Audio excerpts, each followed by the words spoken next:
Hey guys, and welcome to a PvM tips and tricks video for learners and existing PvMers. So when you're ready, grab your cup of tea, sit back, relax and enjoy.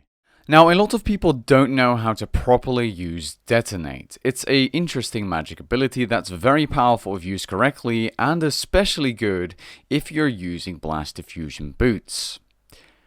The way you use Detonate is you press the keybind and you charge it up.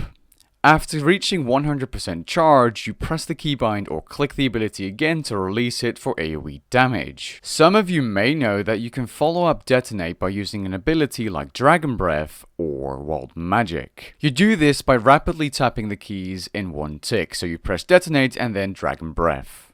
Now, what a lot of people don't know is you can cast off an auto attack and use Detonate and use an ability in the same tick. You do this by tapping your auto attack first, so you want to keybind your Air Surge or Vulnerability or whatever spell you want to use in the auto cast. I recommend using Air Surge, of course. Then release your Detonate by using that keybind and then rapidly press the Dragonfire keybind as well. Now, this may be tricky to time at first, but it's really easy once you get used to it, especially if your keybinds are very close to each other. For example, if you would have the auto attack on 1, Detonate on 2, and Dragonfire Wild Magic on 3. I have weird keybinds, so excuse my keybinds, but you can clearly see in this dummy that it's not a critical hit, and you can see the base magic hit being the auto attack on the dummy. Have a closer look. You can clearly see the Air Surge spell flying through the air as well. So one more time, what you have to do, press your auto attack keybind, press your Detonate release keybind, and then press your Wild Magic release keybind.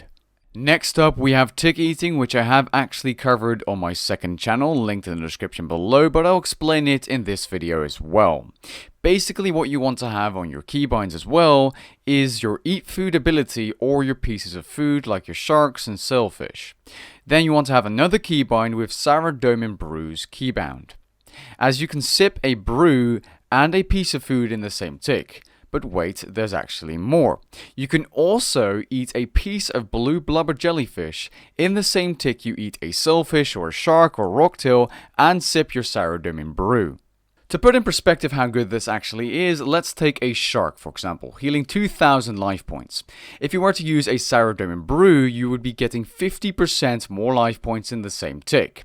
Add a blue blubber jellyfish piece on top of that, and you have another 37.5%, adding up to a total of 87.5% more life points healed in the same tick. This will save your character countless times during bossing, and I've experienced this myself, and that was just by using brews. I've only recently started to use jellies myself because eating a piece of jellyfish or a sourdough brew doesn't actually drain your adrenaline. However, sourdough brews do drain your stats, and if you're not using overloads, it's very noticeable. That's why you sip super restores to restore your stats, or depending on the boss, and if you don't need as much healing, you can also use Guthix rests. If you still have your special attack key bound on an action bar, it's a waste of space. Simply press escape, go to controls in your settings, and scroll down. Inside your settings, you can permanently keybind the special attack ability. This way you can use your special attacks like a Guthix staff spec in your rotations much easier. Or by using the Dragon Battle Axe spec just before going into a boss fight, then building up to 100% adrenaline at the PvM hub, and entering the boss fight like so. Now, if you don't know how to get the Guthix staff spec unlocked, because you can actually just buy the Guthix staff off the Grand Exchange, I believe what you do is you go to the wilderness, you go to the mage arena, as seen on the video, you talk to Colon Dion, you fight him, and then you have to cast the Divine Storm spell 100 times, easiest done in Legacy by the way, by using a wand and orb, in the arena. Then you have to go into the pool of sparkling water, pray at the Guthix altar, and then buy a staff off of the NPC, or go to the Grand Exchange and buy one, and then you can use the special attack called Claws of Guthix. This special attack applies a debuff on your target, and it's the best ability to use in your Sunshine rotation after Wild Magic and Asphyxiation, unless you have Blast Diffusion boots for Detonate. Next up is changing your left click follower's icon quick options by going to your familiar icon, right clicking it, selecting follower interaction, and then setting it to take BOB or to use special attack, depending on what you want. If you want to quickly grab some food from your familiar when doing PvM, the left click take BOB option is amazing. It is also incredibly useful when making overloads or doing crafting.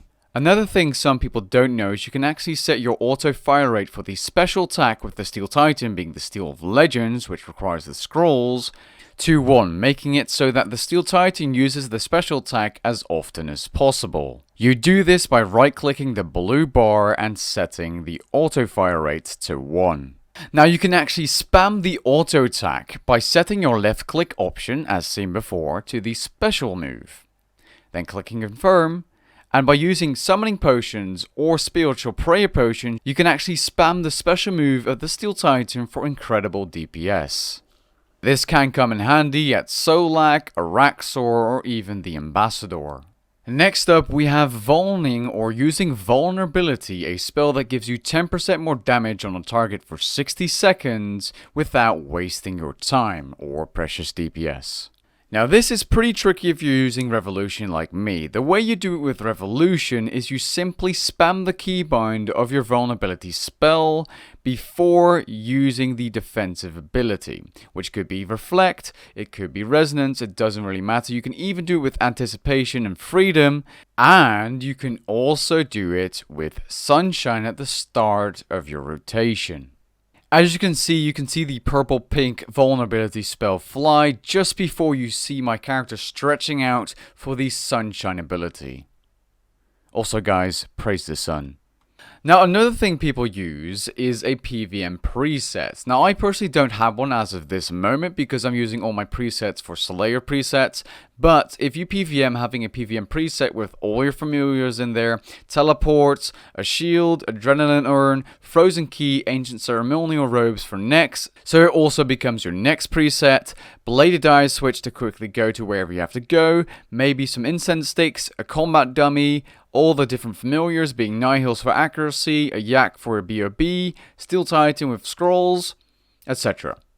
Oh, and don't forget your cup of tea to reset the aggression potion timer so that you can go to Morvan for your task without being attacked by the elves. Also, before you start PvMing, if you have the Anachronia Spa, you can actually go there and get yourself a thermal bath as well. You can get the thermal flask by filling up an ogre flask with the thermal bath water. Now for my PvM for Beginners playlist, I've made a DPS rotations video, I've made gearing guides, I've made dual wield versus two-handed weapons, I've made this video after it's uploaded, but I still want to make more videos explaining PvM basics. I want to cover the different types of potions and how to make them, but what I really want to say is if you truly want to become good at PvM, you want to have a good keybind setup and a good rotation. Having these two things will make your PvM experience and you much, much better. Once you have muscle memory to every single keybind you've set for yourself, things become much quicker than clicking things. I personally still click a lot of my abilities and switches because I'm used to doing so and I don't really care necessarily about improving. But you, as a viewer, may care about that more than me. That's why I'll show you a keybind setup example by my buddy Plebshot if you really want to get the max amount of things out of your keyboard and mouse if you have those macro or assignable keys or switches. So this is what a high-level PvMer setup looks like with all of the abilities, switches, food, curses, mobility, vuln, spellbook swaps, and all that stuff keybound, and this is just a great example. The reason you want to have the prayers in 1, 2, 3, and 4, for example, I personally don't do this, is so you can easily soul split flick. His setup does make sense. As you can see, his basic stuff he uses most of the time, and his food, and his sunshine rotation, ring switches and stuff, dread nips are all on his mouse, and on the Q, Z, X, the left part of your keyboard. Then he has his other abilities he doesn't use as often, like his defensives, on the same location, except you have to press Control first, and he does that with either his palm or maybe his pinky. I don't exactly know how he does it anymore, but it's a good way of not moving your hand too far away. And then he also has his spellbook swaps and other things on the Alt key, plus again the keys in the same location, so QWER for example. And if you were to completely overhaul your abilities, his setup does definitely make sense. And maybe someday, once I try this myself and fully switch everything I'm used to, I'll make a video out of it and properly explain how he would be using his setup. But I wanted to include it in this video anyway, because otherwise his images might go to waste. And with that being said, that's the end of this PvM tips and tricks video. I hope you guys learned something new, and if you did, please leave a like down below and maybe even consider subscribing, and I'll catch you guys in the next video. Peace.